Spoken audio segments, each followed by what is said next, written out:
கர்த்தர் அதிசயங்களை செய்கிறார். ஊழியங்கள் வழங்கும் ஜீவ வார்த்தை. இந்த நாளிலும் ஜீவ வார்த்தை மூலம் உங்களை சந்திப்பதில் கர்த்தருக்குள் பெருமகிழ்ச்சி அடைகிறேன். இயேசுப்பா நல்லவர், பெரியவர். இந்த நாள் ஒரு வெற்றியின் நாள். இந்த நாள் உங்கள் வாழ்க்கையில் ஒரு அற்புதத்தின் நாள். இந்த நாள் ஆண்டவர் உங்களுக்கு செய்கிற நன்மையை நீங்கள் பார்க்கிற நாள். விசுவாசிங்க, சூழ்நிலை பார்க்க வேண்டாம். நம்முடைய ஆண்டவர் அற்புதங்களை செய்கிறவர். இன்றைக்கு உங்களுக்கு அற்புதங்களை செய்வார். பிறந்த நாளை காண்கிற உங்களை வாழ்த்துகிறேன். கர்த்தர் உங்களை ஆசீர்வதிப்பார். திருமண நாளை காண்கிற குடும்பங்களை வாழ்த்துகிறேன். ஆண்டவர் உங்களை ஆசீர்வதிப்பார், உங்களோடு கூட இருப்பார். இன்றைய ஜீவார்த்தைக்கான வசனத்தை கேட்போமா? 2 நாளாகமம் 20வது அதிகாரம் 28வது வசனம். அவர்கள் தம்புருகளோடும் சுரமண்டலங்களோடும் பூரிகைகளோடும் எருசலேமில் இருக்கிற கர்த்தருடைய ஆலயத்திற்கு வந்தார்கள். எருசலேமில் இருக்கிற கர்த்தருடைய ஆலயத்துக்கு வந்தார்கள். இந்த ஜீவாத்தின் தலைப்பு, ஆலயத்திற்கு செல்வார்கள். ஆண்டவர் இன்றைக்கு உங்களோடு கூட பேசுகிறார். தேவ பிள்ளைகளே, பாருங்கள். அதாவது யோசபாத்துடைய ஆட்களும் எதிரிகளை கர்த்தர் வீழ்த்தி வெற்றி கொடுத்த போது அவர்கள் கர்த்தரை துதித்து மகிமைப்படுத்தி கொண்டு அவர்கள் எருசலேம் ஆலயத்திற்கு அங்கே செல்லுகிறார்கள். கர்த்தருடைய ஆலயத்திற்குள் பிரவேசிக்கிறார்கள். ஆம் தேவ பிள்ளைகளே, ஆண்டவர் இன்றைக்கு உங்களோடு பேசிக் கொண்டிருக்கிறார். கர்த்தருடைய ஆலயத்துக்கு செல்வது எவ்வளவு பெரிய ஒரு பாக்கியம். நீங்கள் ஆலயத்திற்கு ஒழுங்காய் செல்லுகிற நபராக இருக்கிறீர்களா? உங்களுடைய குடும்பத்தில் எல்லாரும் கர்த்தருடைய ஆலயத்துக்கு செல்லுகிற பழக்கம் இருக்கிறதா?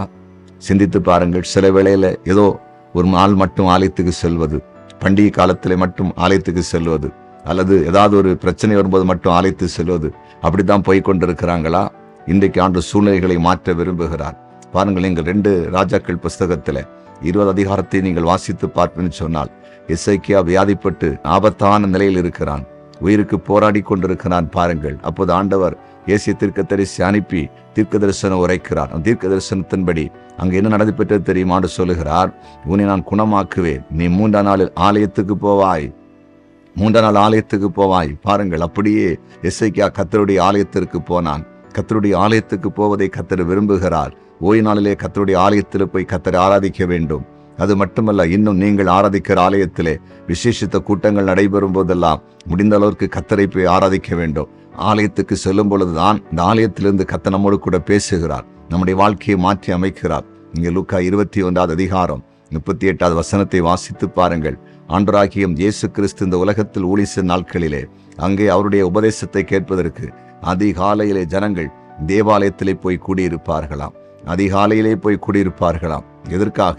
ஆண்டவருடைய வார்த்தையை கேட்பதற்காக, ஆண்டவருடைய வசனத்தை கேட்பதற்காக, தன்னுடைய வாழ்க்கையை மாற்றி அமைத்துக் கொள்வதற்காக. கர்த்தருடைய ஆலயத்துக்கு சொல்லும்போது அங்கே அந்த ஆராதனை வழியாய், ஜெபத்தின் வழியாய், வசனத்தின் வழியாய் நம்முடைய வாழ்க்கையிலே மாற்றங்கள் உண்டாகிறது. கட்டுகள் உடைகிறது, சாபம் விலகுகிறது, பிசாசின் போராட்டம் விலகுகிறது.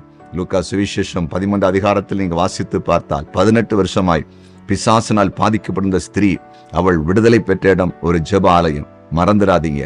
ஆகிய உங்கள் வாழ்க்கையில ஆலயத்து செல்வதற்கிற தடைகளை மாற்றி, உங்கள் குடும்பத்திலே எல்லாரும் ஆலயத்து செல்வதற்கு தடைகள் இருக்குமானால் அந்த தடைகளை மாற்றி கர்த்தர் ஆலயத்து செல்வதற்கு வழிகளை திறக்க போகிறார். இந்த நாள் அப்படி ஒரு அற்புதத்தை கர்த்தர் உங்களுக்கு செய்கிற நாள். ஜெபிப்போமா? ஜெபிக்கலாம். உங்கள் அன்பு தகப்பனே, நீர் இம்மட்டுமாய் பேசிக்கொண்டது நன்றி. ஆலயத்துக்கு செல்லாதவர்கள் ஆலயத்து செல்வதற்கு வழியை திறந்தருளும். ஆலயத்து செல்லாத குடும்பங்கள் கர்த்தருடைய ஆலயத்துக்கு செல்வதற்கு வழிகளை ஆண்டவர் திறக்கும்படியாய் ஜெபிக்கிறோம். இப்பொழுது வியாதிப்பட்டவர்களை சுகமாக்குவீராக. பிசாசன் பிடியில் இருக்கிற மக்கள் விடுதலையாக்கப்படட்டும். யாரெல்லாம் இப்போ துக்கத்தோடு இருக்கிறாங்களோ, அழுது கொண்டு இருக்கிறாங்களோ, கண்ணீரோடு இருக்கிறாங்களோ, அவங்களுடைய வேதனைகளை, கண்ணீரை, துக்கத்தை ஆண்டவர் இந்த நாளில் மாற்றுவதற்கான அற்புதத்தை செய்யும்படியாய் ஜெபிக்கிறோம். இந்த நாள் ஒரு அற்புதத்தின் நாளாய் மாறுவதாக. இந்த நாள் உடைய பிள்ளைகள் சாட்சி சொல்லுகிற ஒரு நாளாய் மாறட்டும் என்று இயேசுவின் நாமத்தில் ஜெபிக்கிறேன். எங்கள் ஜெபத்தை கேட்டதற்காய் ஸ்தோத்திரம். இயேசுவின் நாமத்தில் பிதாவே, ஆமேன், ஆமேன், ஆமேன்.